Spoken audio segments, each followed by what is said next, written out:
The silence in Chijioke Jiji Okonkwo's Ikoyi penthouse was a physical presence, thick and air-conditioned, broken only by the soft, rhythmic hum of the generator and the distant, ever-present soundtrack of Lagos traffic 12 floors below.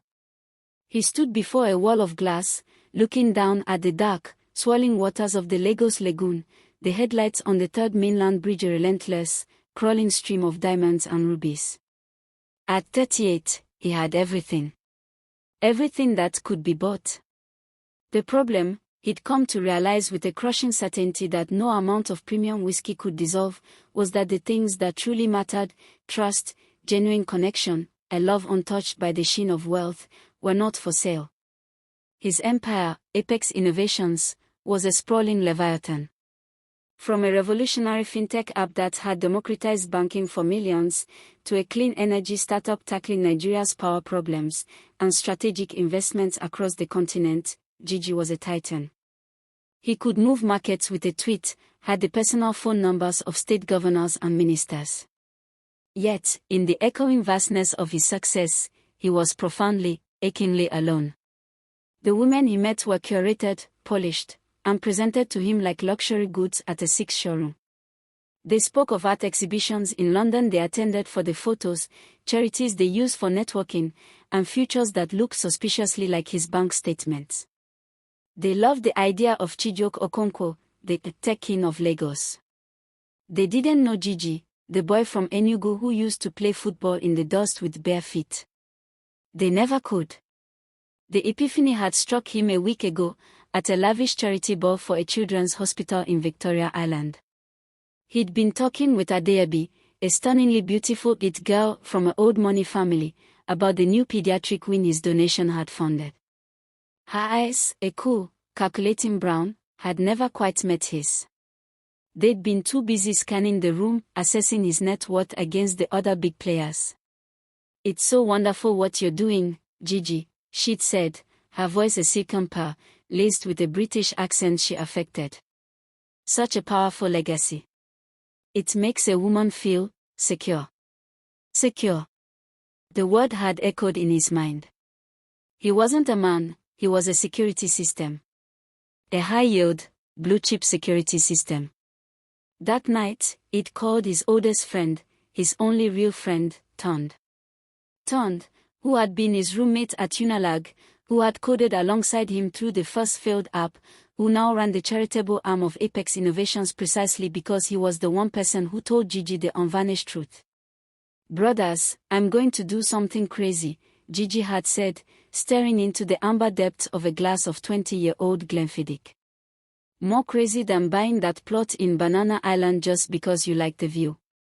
Tom's voice was crackly through the speakerphone, laced with its usual dry humor. "Infinitely.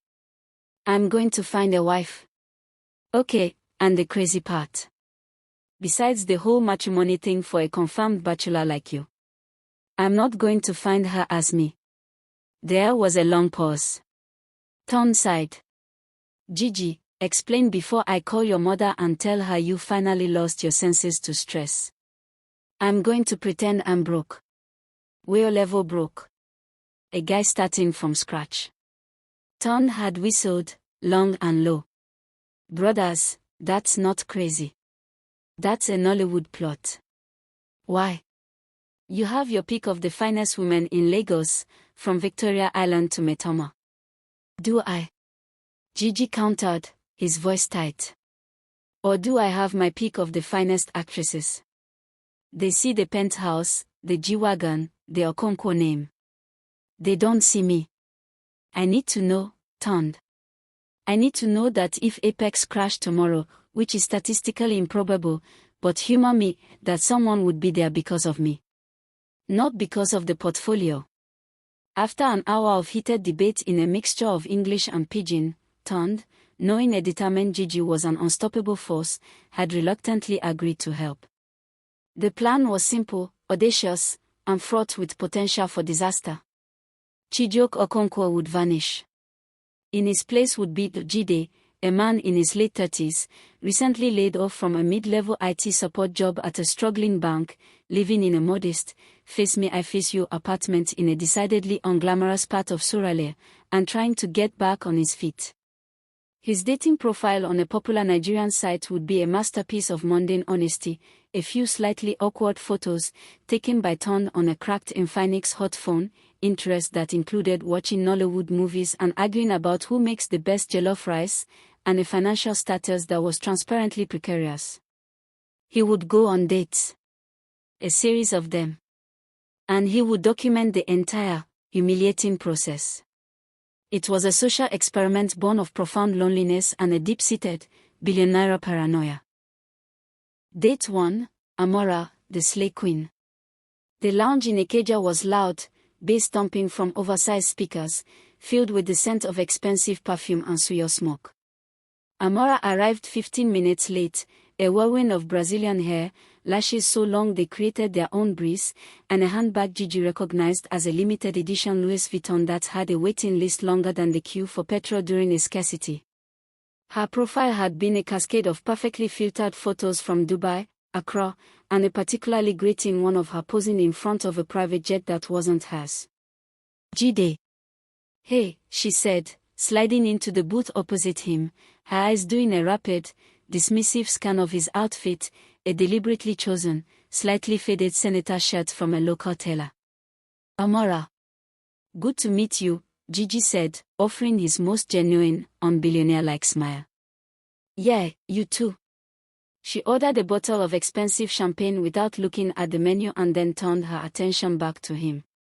So, Jide, tell me about yourself. Jiji launched into his prepared backstory, the IT job at the bank, the downsizing, the current search for a new role, the small room in Surulere he shared with a cousin. Amora's smile, which had been bright and practiced, began to wilt at the edges. Oh. So you're managing, she asked, the word dripping with a subtle horror.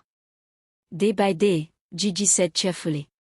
My guy, we dey try. No be so. She didn't respond to the pigeon.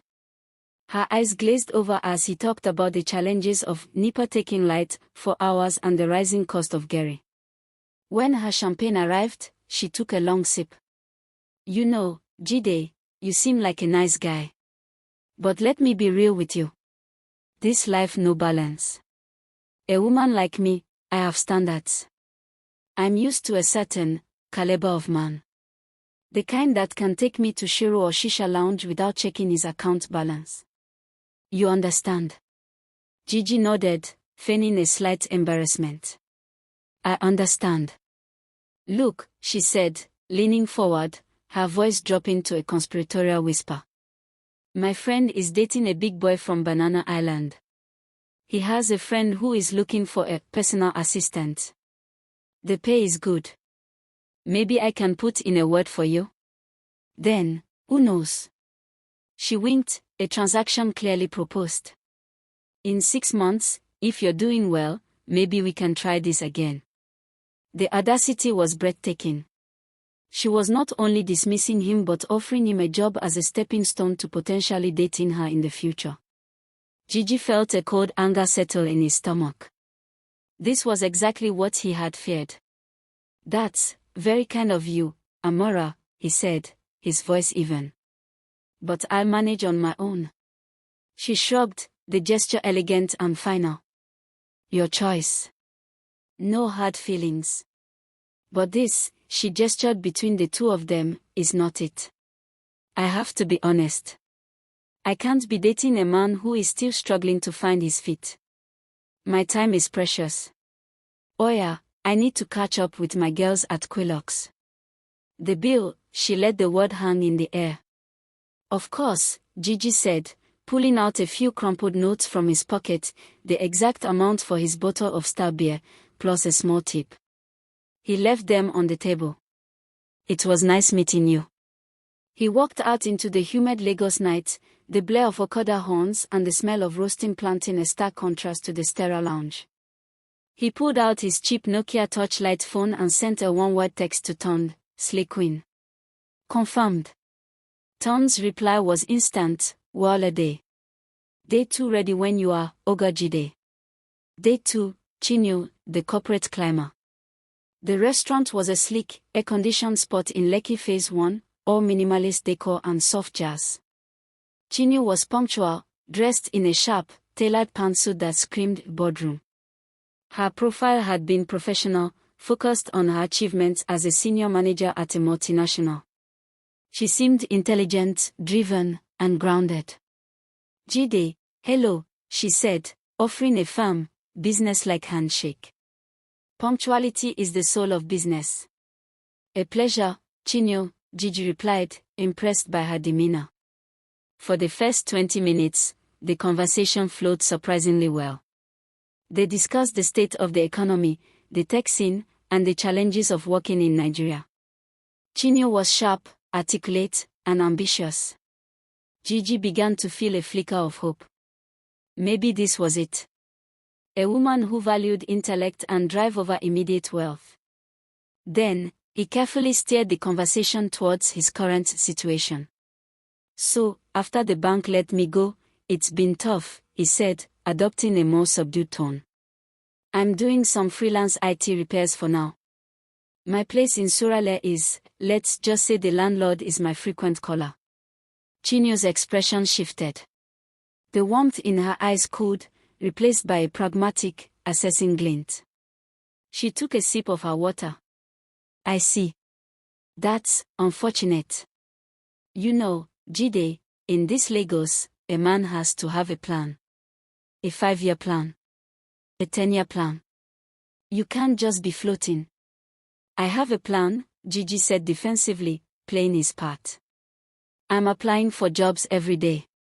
"But at your age," she countered, not unkindly, but with a brutal honesty that was somehow worse than amorous disdain. "You should be at the peak of your career, not at the starting line. Look, I'm 34. My biological clock is ticking, and I'm not just building a career, I'm building a legacy. I need a partner who is already established, who can match my energy and my assets.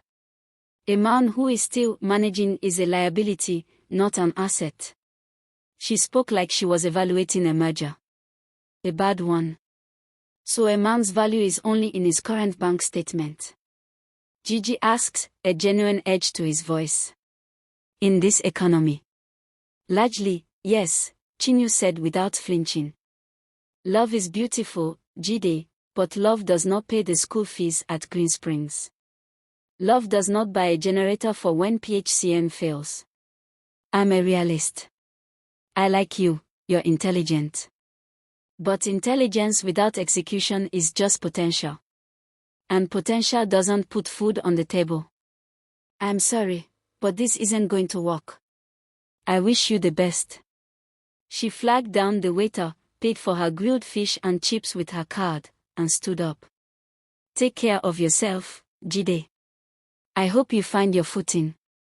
And with that, she walked out, her heels clicking a definitive rhythm on the tiled floor.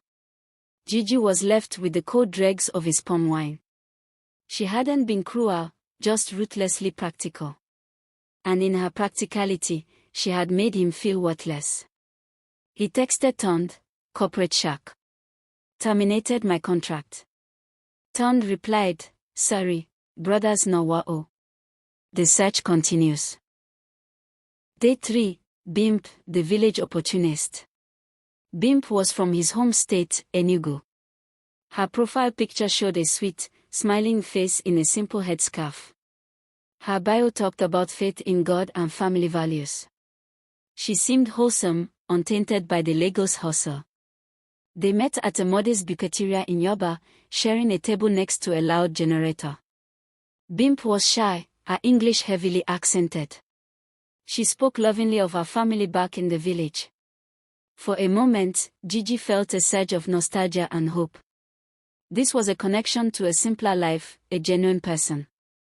But when he told her about his unemployment and his struggles in Lagos, her sweet demeanor changed. It didn't turn to disdain, but to a different, more insidious form of rejection. "Chai.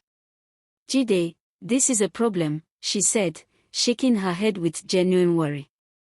"My uncle in the village, he is a very successful man. He has a big plot of land for farming.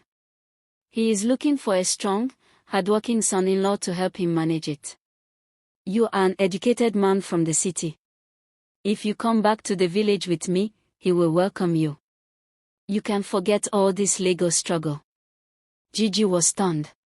She wasn't looking down on him for being poor, she was seeing his poverty as an opportunity to recruit him for her family's ambitions.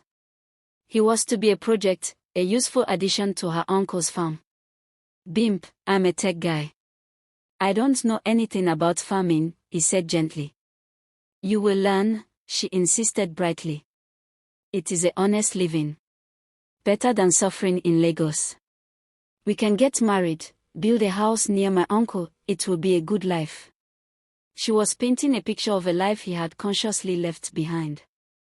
A life where he would be indebted to her family, his identity erased. Her welcome was conditional on him conforming to her family's plan. It was another form of being valued for what he could provide, not for who he was. Bimp, that is very kind, he said. But my life is here in Lagos. My dreams are here. Her face fell. So you choose suffering over a good offer. Pride is not good, Jide. Okay. No problem. I cannot wait for a man who has no direction. My uncle's offer will not stay open forever. She finished her jollof rice quietly, and they parted ways with a tense, awkward farewell. Jiji texted Tond, his spirit at its lowest ebb, village recruiter. Wanted to export me to a farm in Enugu. Tond's reply was a laughing emoji, followed by, brothers, this your experiment don't turn to Comedy Central. You sure you want to continue? Jiji looked out at the chaotic, vibrant, unforgiving city. He was beginning to doubt everything. Maybe he was the fool. Maybe in the harsh reality of Nigeria, his dream of a love separate from financial security was a naive fantasy. The breaking point and a glimmer of light. The next few dates blurred into a montage of humiliation. There was the lawyer who spent the entire date giving him unsolicited career advice. The aspiring actress who literally yawned in his face when he described his freelance work. The pastor's daughter who told him she would pray for his breakthrough before politely excusing herself. Jiji was exhausted. The persona of Jide was becoming a heavy cloak. The constant judgments, the instant dismissal, the pitying looks, it was chipping away at the confident billionaire he knew himself to be. He started to see the world through a different lens, a harsher, more desperate one. He saw the struggle of the average Nigerian man, the immense pressure to provide, to succeed, to be a big boy at all cost. The respect he had commanded all his adult life had not been for Chijioke Okonkwo, the man, it had been for his bank account. He was ready to call off the experiment. He was in his Surulere room, a small, stuffy space with a noisy ceiling fan, staring at the cracked linoleum floor. He felt a profound sense of defeat. He had proven his point, but the truth was uglier than he had imagined. One more, Jiji, Tond pleaded over the phone. Just one more. I have a feeling about this one. Her name is Neoma. Her profile is simple. No filters, no long list of demands.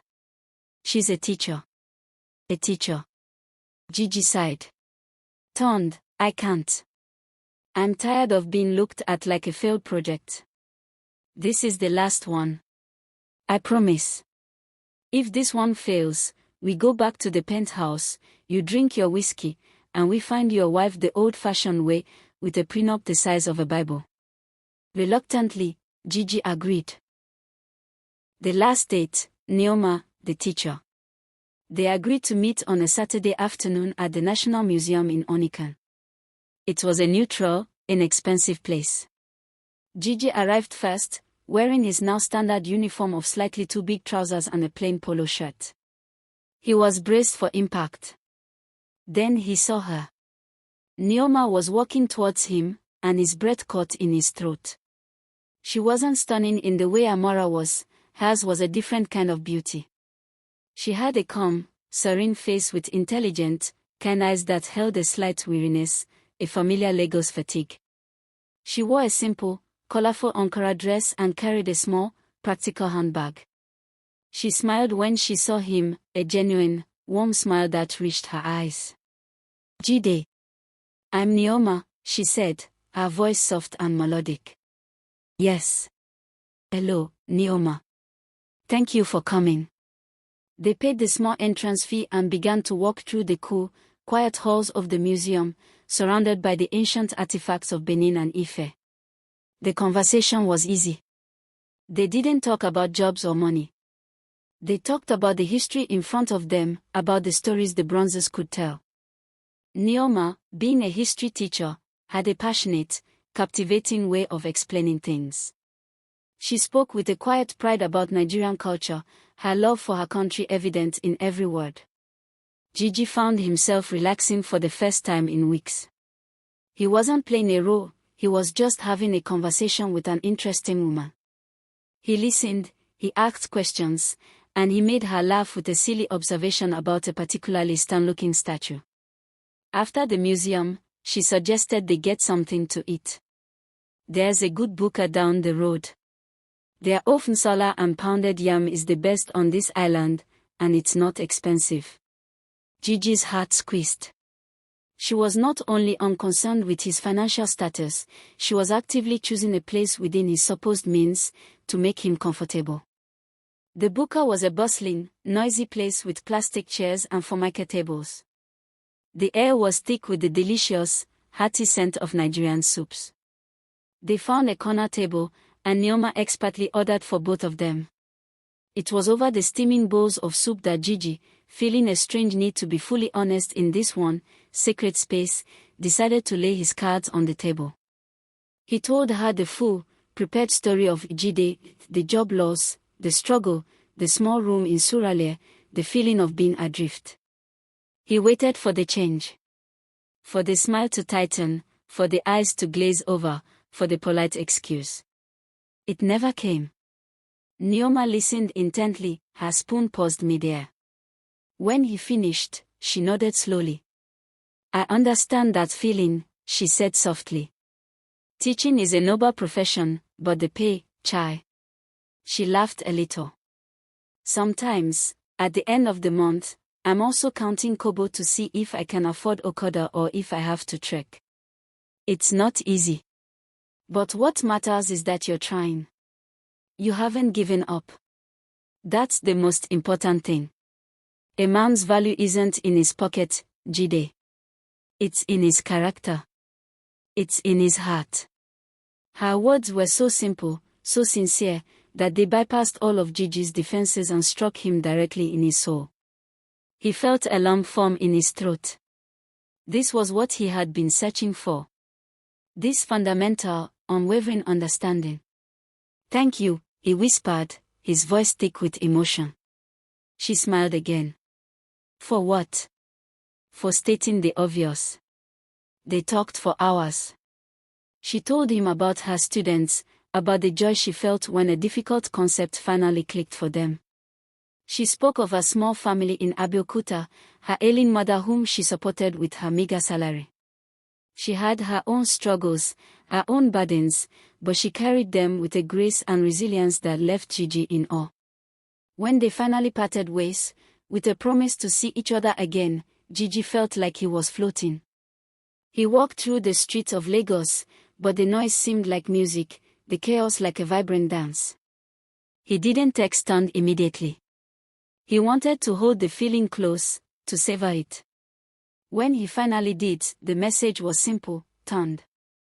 I found her. The courtship of Jide and Neoma. Their courtship was unlike anything Chijioke Okonkwo had ever experienced. It was conducted in the real Lagos, not the insulated bubble of the elite. They took long walks along the bar beach, eating guguru and ipie, roasted corn and peanuts. They went to the cinema at Palms Mall and she scolded him playfully when he tried to pay for the cheap tickets, insisting they go Dutch.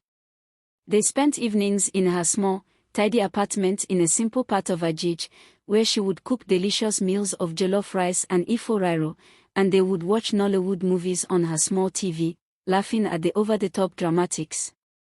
Jiji, as Jide, was happier than he had ever been as himself. He loved her simplicity, her strength, her unwavering kindness. He loved the way her face lit up when she talked about a student's success. He loved how she could find joy in the smallest things, a cool breeze after a rainstorm, a perfectly ripe mango. He started helping her in small ways that wouldn't break his cover. He used his IT skills to fix the ancient computer at her school, earning the eternal gratitude of the headmaster. He helped her research better treatment options for her mother. He was present. He was reliable. He was Jide. But the lie began to eat away at him. He loved her too much to continue the deception. The plan had been to reveal the truth after a proposal, but he couldn't. He needed her to love Jide for Jide, without the specter of his wealth influencing her feelings. He decided to tell her the truth, risking everything. He chose the place where they had their first real conversation, the buka near Onikan. Over a plate of omla and yudu, he took a deep breath. Neoma, there's something I have to tell you. It's difficult. She looked up, her eyes concerned. What is it, Jide? You can tell me anything. My name, it's not Jide. It's Chijioke. Chijioke Okonkwo. She frowned slightly, confused. Okay. Chijioke is a nice name. Why the secret? He plunged forward, the words stumbling out. He told her everything. About Apex Innovations. About the penthouse in Ikoyi. About the private jets, the fleet of cars, the billions. He explained his loneliness, his paranoia, the horrible dates, the social experiment. He watched as her expression shifted from confusion, to disbelief, to a slow dawning hurt. When he finished, the silence at their table was louder than the entire buka. Tears welled in her eyes. So, all of this, it was an experiment. I was your, what? Your final test subject. To see if the poor teacher was worthy of the great billionaire. No. Neoma, no. It started that way, but what we have is real. Everything I feel for you is real. I fell in love with you as Jide. I was going to tell you, I was so afraid of losing you. You should have been afraid enough to tell me the truth from the beginning, she said, her voice trembling with anger and pain. You let me tell you about my struggles, about my mother, about counting kobo, and all the while, you could have solved all of it with a single transfer. You let me worry. You lied to me, Chijioke. Every day was a lie. She stood up, her chair scraping against the concrete floor. The richest man in Nigeria, and you thought the best way to find love was to play with a poor woman's heart. You wanted someone who would love you without your money. Well, congratulations. You found her. And now you've lost her. She turned and walked away, leaving him sitting there, surrounded by the ghost of his own deception, the weight of his billions feeling like a prison sentence. The reckoning and the redemption. The next few weeks were the darkest of Chijioke Okonkwo's life. He was back in his penthouse, but it felt emptier than ever. The silence was no longer peaceful, it was accusatory. He had found the one thing he was searching for and destroyed it with the very method he'd used to find it. Ton watched him mope, offering sympathy but no easy solutions. Brothers, you messed up. Simple. But if what you had was real, maybe it's not completely over. Jiji knew Ton was right. He couldn't buy her forgiveness. He couldn't send a fleet of cars to her door. He had to win her back as himself. As Chijioke. But he had to prove that Chijioke was the same man she had fallen in love with as Jide. He started by going to her school. Not in a G-Wagon, but in a simple Uber. He met with the headmaster, not as a billionaire, but as Mr. Chijioke, and he offered a substantial, anonymous donation to refurbish the entire computer lab and library, with the only condition being that Neoma was to be in charge of the project. He found out about her mother's condition and, Through a complex web of contacts that ensured his name was never mentioned, he got her admitted to one of the best specialist hospitals in the country, with all bills covered by a mysterious benefactor. But he didn't contact Neoma directly. He gave her space. He started volunteering his time, using his actual IT skills to teach coding to underprivileged kids at a community center in Jiji, not far from her home. He was trying to be the man she believed Jide was, a good man who used his skills to help others. Weeks turned into a month.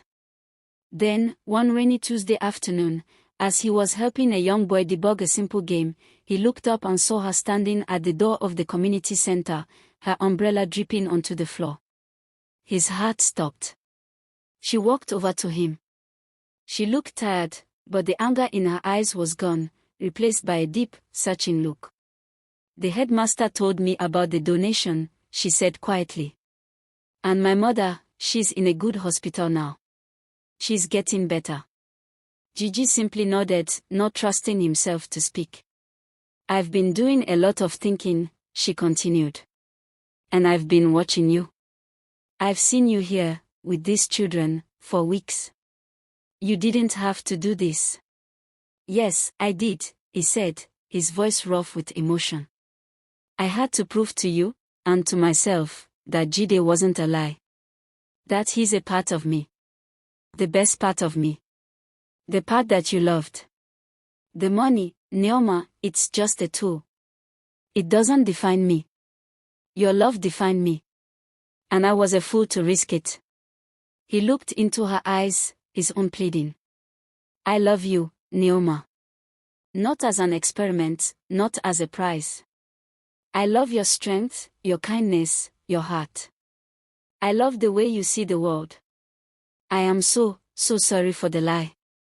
I will spend the rest of my life earning your trust back, if you let me." The rain pattered against the tin roof of the center. The children's chatter filled the silence. A single tear traced a path down Neoma's cheek. Then, slowly, a small, fragile smile touched her lips. "It's still going to take a lot of time, Chijioke. A lot. I have all the time in the world," he whispered. "And I'm not going anywhere." The wedding. The wedding was the talk of Nigeria, but not for the reasons one might expect. It wasn't the most expensive wedding of the year, though it was beautiful. It was held not in a cathedral, but in a large, open garden. Chijioke Okonkwo, Africa's youngest billionaire, wore a traditional Isego outfit made from a simple, beautiful orchid cloth.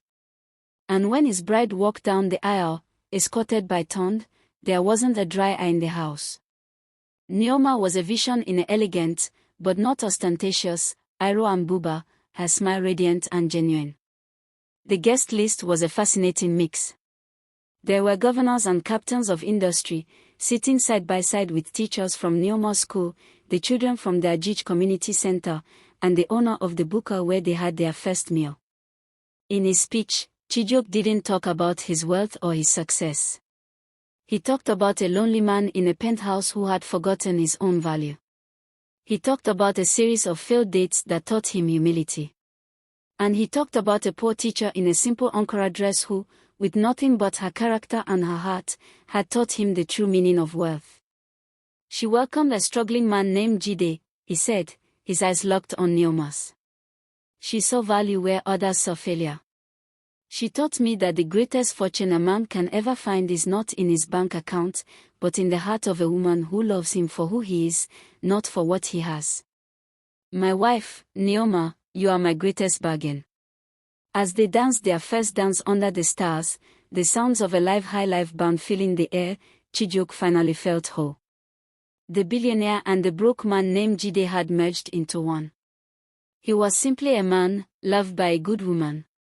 And in the vibrant, chaotic, and beautiful heart of Nigeria, that was the richest any man could ever be.